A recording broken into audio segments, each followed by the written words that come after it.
Hello everyone, welcome to Gen Z hub.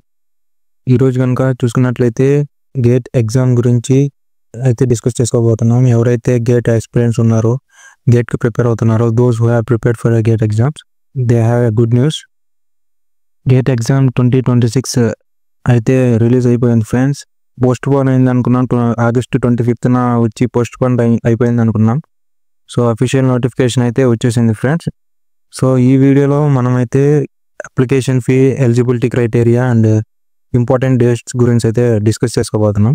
Important dates అయితే చూసుకున్నట్లయితే opening date for GATE online application process system, GOAPS అంటారు అనమాట. అయితే August 25th 2025లో release అయింది అనుకున్నాం. మండేనా రిలీజ్ అయింది, కానీ పోస్ట్ పోన్ అయ్యి ఆగస్టు 28th మార్చారు. ఎలా అయితే లాస్ట్ ఇయర్ అయితే ఆగస్టు 24th పోస్ట్ పోన్ అయ్యింది. ఇక్కడ చూసుకోవచ్చు 2025 గేట్ ఎగ్జామ్ జరిపారు. సేమ్ ఎలా అయితే ఆగస్టు పోస్ట్ పోన్ అయిందో 24th, ఈ ఇయర్ కూడా అలాగే పోస్ట్ పోన్ అయ్యి 28th పెట్టారు. సో ఆగస్టు 28th 2025 అంటే రేపే అనమాట. టుమారో గేట్ ఎగ్జామ్కి అప్లై చేసుకోవచ్చు. So closing dates of regular online registration and application without late fee కట్టకుండా రెగ్యులర్ ఎలా అయితే మనం అప్లై చేసుకుంటామో అలా అప్లై చేసుకోవాలైతే లాస్ట్ డేట్ వచ్చేసరికి సండే సెప్టెంబర్ 28, 2025 అనమాట. అప్పటికి అప్లికేషన్స్ క్లోజ్ అయిపోతాయి.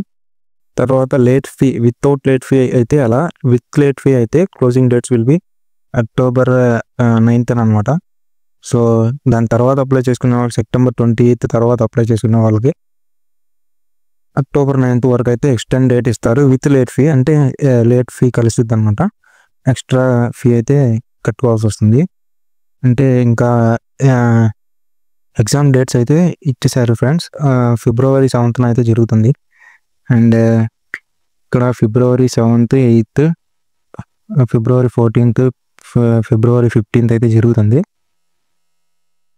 ఇక్కడ చూసుకోవచ్చు అక్టోబర్ 9th అలా extended date. And February 7, 8, 14, 15, 2026 exam dates అయితే జరుగుతుంది. అండ్ రిజల్ట్స్ వచ్చేసి కూడా మార్చి 19th 2026 అయితే ఇచ్చేస్తారు రిజల్ట్స్. ఎలిజిబిలిటీ క్రైటీరియా అయితే చూసుకుందాం. ఎవరైనా బీటెక్ 4 years కానీ, బీఏ, బీటెక్, తర్వాత బీఆర్క్, బీ ప్లానింగ్ ఇలాంటి కోర్స్ అయితే చేసి ఉంటారు కదా. అండ్ ఎంఏ, ఎంటెక్ వాళ్ళకు కూడా అయితే అప్లై చేసుకోవచ్చు. ఎలా అంటే ఇక్కడ 3rd yearలో ఉన్న వాళ్ళు, మీరు విన్నది కరెక్టే, 3rd yearలో ఉన్న వాళ్ళు, 4th yearలో ఉన్న వాళ్ళు అండ్ కంప్లీట్ అయిపోయిన వాళ్ళు, ఎవరైతే డిగ్రీ అయితే ఇంపార్టెంట్ డిగ్రీ కంప్లీట్ అయిపోయి ఉంటుందో అఫీషియల్గా, వాళ్ళైతే అప్లై చేసుకోవచ్చు. మళ్ళీ అడుగుతారు వీడియోలో కామెంట్ బాక్స్లో, నా 3rd year వాళ్ళు అప్లై చేసుకోవచ్చా అని. అప్లై చేసుకోవచ్చు అని చెప్తున్నాను. అండ్ వీళ్ళైతే కంపల్సరీగా ఇచ్చేసారు. 10th inter and 3 years after అయితే వాళ్ళైతే అప్లై చేసుకోవచ్చు. ఎవరు BE, B Tech, B Pharmacy and B Arch వాళ్ళు, ఆర్కిటెక్చర్ వాళ్ళు కూడా అప్లై చేసుకోవచ్చు. B Sc and Pharm D, after Pharm D వాళ్ళైతే 6 years ఆఫ్ డ్యూరేషన్ అయితే కంప్లీట్ అయిపోయి ఉండాలి వాళ్ళకి. అండ్ వాళ్ళు 10th inter and 1 year of internship వాళ్ళకి అయితే ఉంటుంది కదా, అలా అయితే అప్లై చేసుకోవచ్చు. తర్వాత ఎంబీబీఎస్, బీడిఎస్ అండ్ బీవీసీ, ఇది మెడికల్ సంబంధించింది, వాళ్ళు కూడా అప్లై చేసుకోవచ్చు. M Sc, MA, MCA and ME, M Tech వాళ్ళు కూడా అప్లై చేసుకోవచ్చు, ఎందుకంటే వాళ్ళు పిహెచ్డి కోర్సులు రాస్తారు కదా. సో అలాగే బీఎస్సీ వాళ్ళు బీఏ, బీకామ్, తర్వాత ఎంఎస్సి, బీఎస్సీ, ఎంఎస్ వాళ్ళు కూడా రాసుకోవచ్చు. ఇంటిగ్రేటెడ్ డిగ్రీ చేసి ఉంటారు కదా, అంటే బీటెక్ ప్లస్ ఎంటెక్ ప్లస్ కోర్సులు ఉంటాయి కదా, రెండు కలిపేసి వాళ్ళు కూడా అయితే అప్లై చేసుకోవచ్చు. అండ్ ఎంఎస్ వాళ్ళు అయితే వాళ్ళకి అబ్రాడ్ వెళ్ళే ప్లాన్స్ ఉంటాయి కాబట్టి అబ్రాడ్ వెళ్ళడానికి కూడా గేట్ ఎగ్జామ్ క్వాలిఫై అయితే ఆల్మోస్ట్ వాళ్ళకి కూడా వీసాలు అయితే తొందరగా వస్తాయని చెప్పి వాళ్ళు కూడా రాస్తూ ఉంటారు. సో వాళ్ళు కూడా అప్లై చేసి రాస్తారు ఇక్కడ. And 4 years of BSc agriculture వాళ్ళు కూడా రాసుకోవచ్చు. కామెంట్స్లో మళ్ళీ అడగండి ఫ్రెండ్స్, ఎందుకంటే ఇక్కడ ఆల్రెడీ చెప్పేశాను, మళ్ళీ అడుగుతున్నారు కామెంట్స్లో. హయ్యర్ గ్రాడ్యుయేషన్లో మీరు బీటెక్ 4th ఇయర్ కంప్లీట్ అయిపోయినా రాసుకోవచ్చు, 3rd ఇయర్లో ఉన్నా కానీ రాసుకోవచ్చు. 2nd ఇయర్ వాళ్ళు అయితే అప్లికేబుల్ కాదు ఫ్రెండ్స్. అండ్ అప్లికేషన్ ఫీ అనమాట, రెగ్యులర్ పీరియడ్ అయితే SC ST and physically handicapped వాళ్ళకైతే 1000, అండ్ ఎక్స్టెండెడ్ ఫీ అయితే లేట్గా కట్టుకునే ఫీ అయితే 500 ఎక్కువ పడుతుంది. అండ్ ఓసీ వాళ్ళకైతే, ఓసీ వాళ్ళు అన్న ఈడబ్ల్యూఎస్ అంటారు, మళ్ళీ ఈడబ్ల్యూఎస్ వాళ్ళు అయినా కానీ 2000 కట్టాల్సిందే. ఫీమేల్స్కి కూడా 1000. ఓసీ కేటగిరీలో ఉన్న మేల్స్ లేకపోతే ఈడబ్ల్యూఎస్ వాళ్ళంతా 2000, అండ్ లేట్ ఫీ అయితే 2500 కట్టుకోవాలి. అండ్ లాస్ట్ ఇయర్ చూసుకున్నట్లయితే లాస్ట్ ఇయర్లో ఎగ్జామ్ ఫీ అంత కట్టలేదు కదన్నా అంటారు మళ్ళీ మీరు.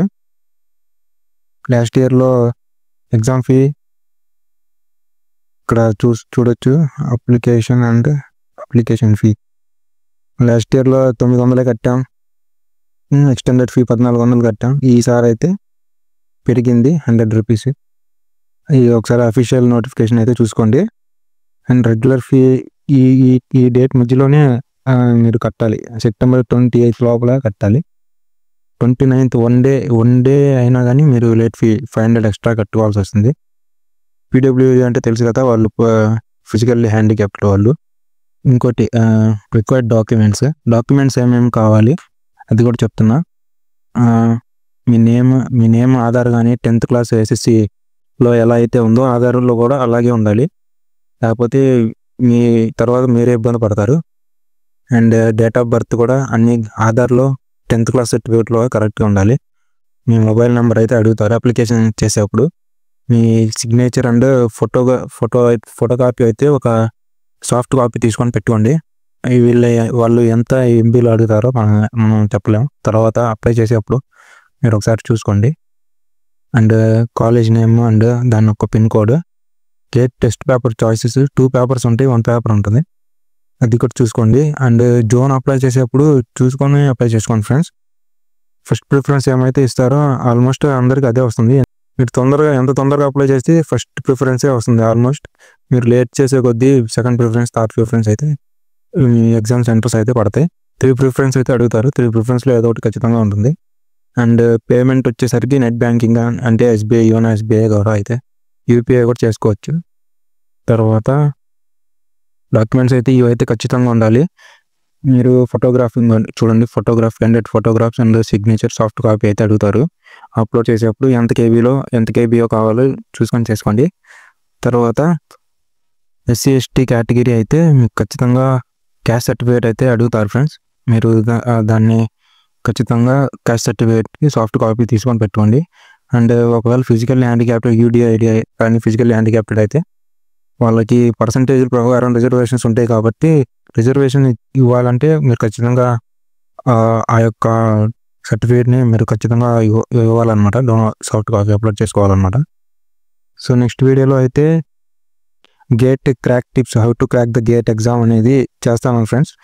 సో మీ సపోర్ట్ అయితే నాకైతే కావాలి. సో మీకు ఇంట్రెస్టెడ్ క్రాక్ టిప్స్ కావాలి అని అనుకుంటే మాత్రం నాకు కామెంట్ చేయండి. నెక్స్ట్ వీడియోలో అయితే చేద్దాం అనుకుంటున్నాను.